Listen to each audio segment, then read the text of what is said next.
Gracias amigos por continuar con nosotros en este programa en el que estamos hablando sobre responsabilidad social y desarrollo sostenible, que son dos tipos de responsabilidad que muchas veces van de la mano. Y en esta oportunidad tenemos la suerte de hablar con el jefe de responsabilidad social empresarial en Aglomerados Cotopaxi, una gran empresa ecuatoriana que está muy preocupada por el tema de la sustentabilidad. Paul Maldonado, quien es el jefe de responsabilidad social y empresarial, tenemos algunos datos. Es antropólogo, cuenta también con maestrías en gestión de conflictos y en responsabilidad social y gestión ambiental. Se ha desempeñado en organismos internacionales y cuenta con una experiencia grande en tema de conflictos. Así es que bienvenido a este programa, Paul. Muchas gracias. Cuéntenos, ¿cuál es su función específica dentro de la empresa Aglomerados Cotopaxi y cómo esto se refleja en un mejor desempeño de la empresa?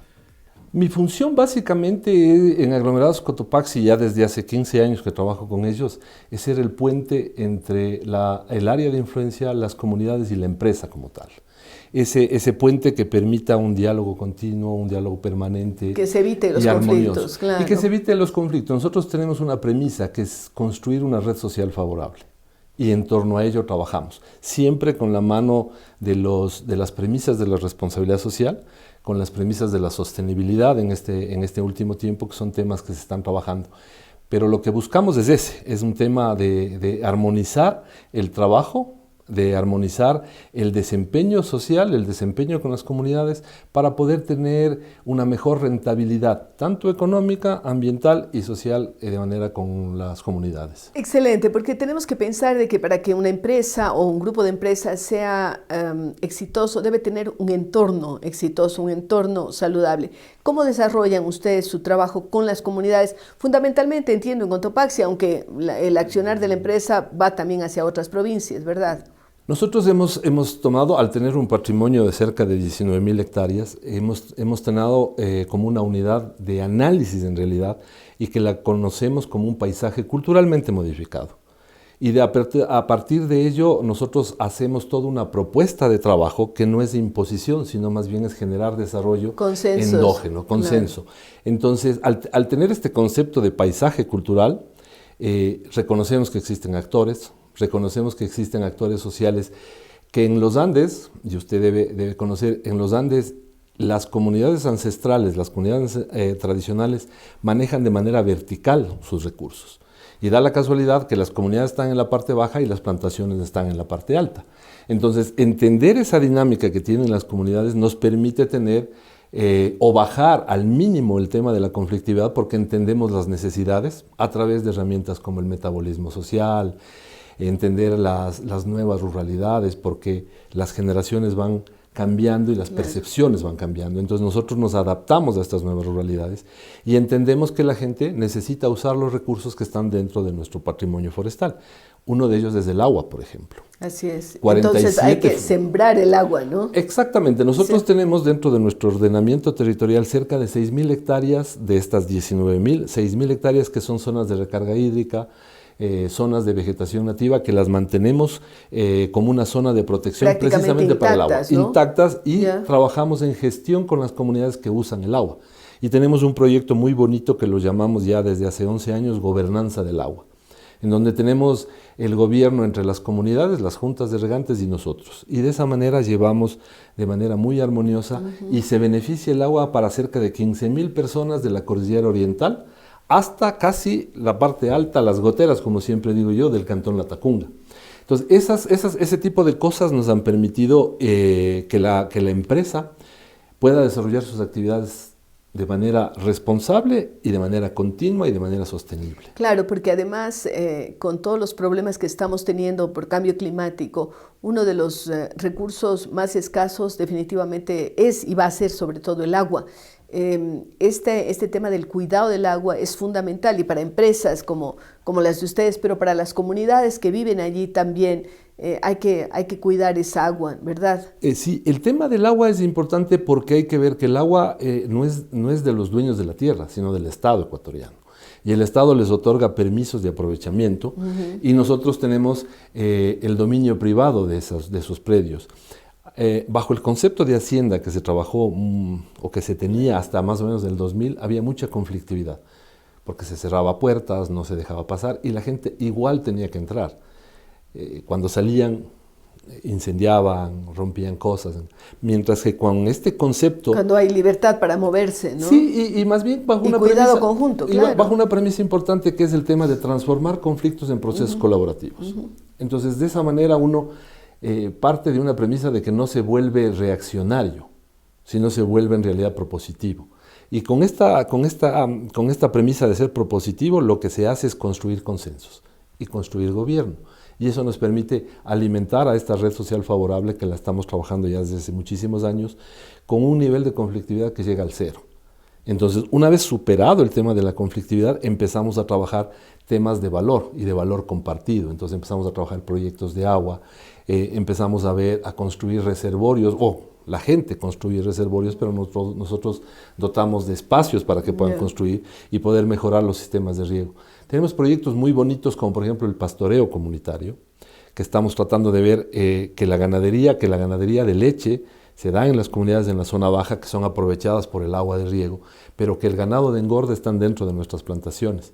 Y aprovechamos nuevamente, integramos a la gente al giro del negocio.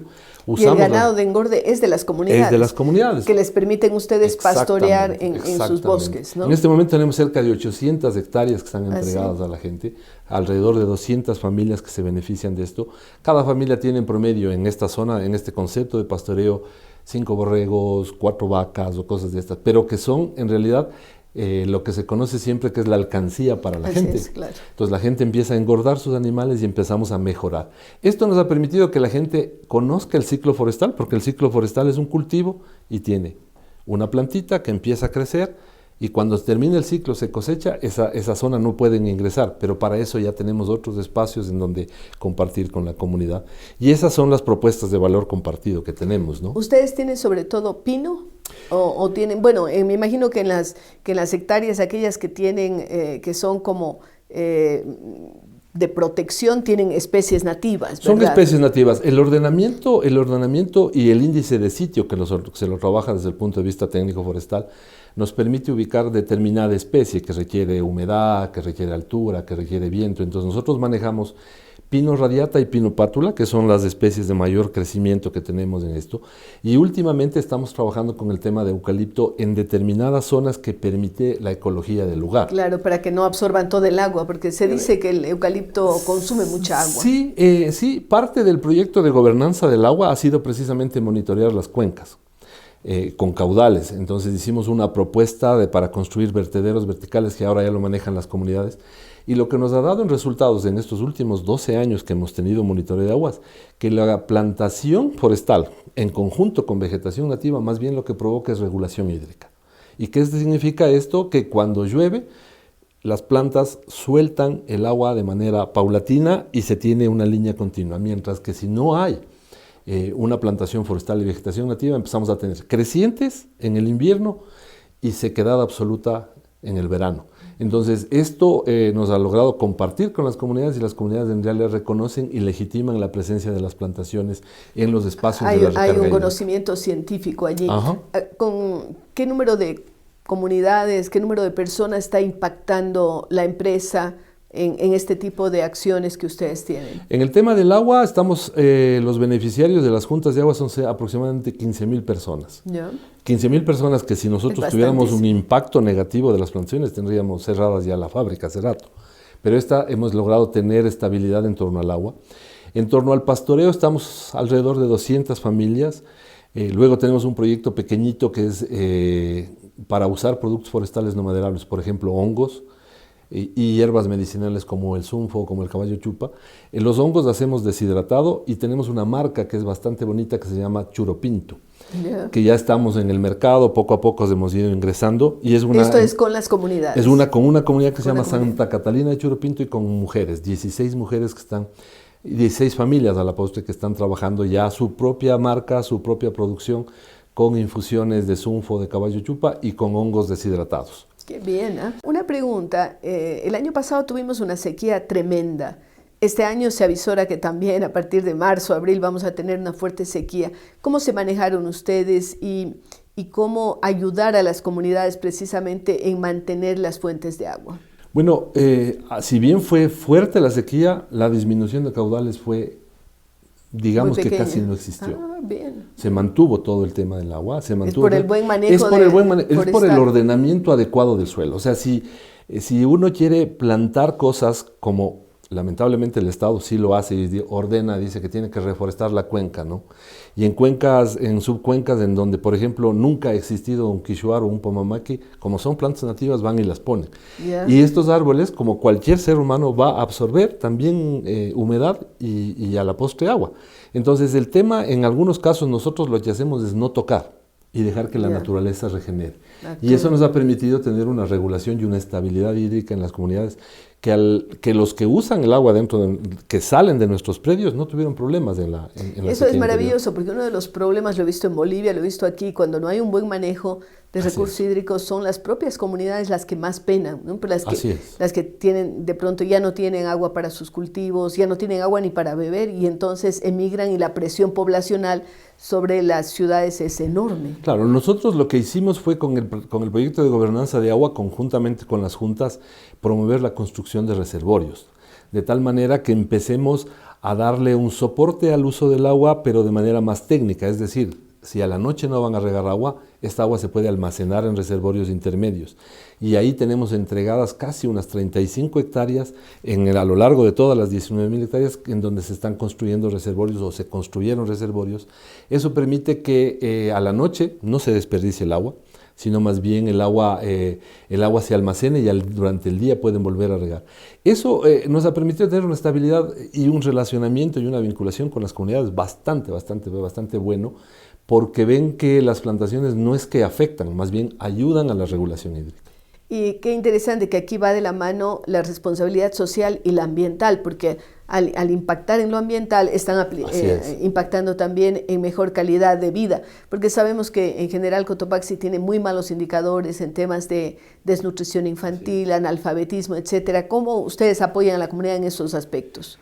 Nosotros, en algunos casos, muchas veces se piensa que la empresa podría ser una agencia de desarrollo y eso no lo somos. Pero sí entramos a aportar y a coadyuvar algún tipo de trabajos. No sé, por decir, cada año se hace donaciones en tableros para mejorar la infraestructura educativa, pupitres, techos, ventanas y cosas de estas, en un promedio que supera los $90,000 más o menos, en tableros con comunidades. Pero que se trabaja de manera conjunta. Nosotros aportamos con los tableros y organizamos para que las comunidades... La mano de obra. Exactamente, sean las que pongan ellos.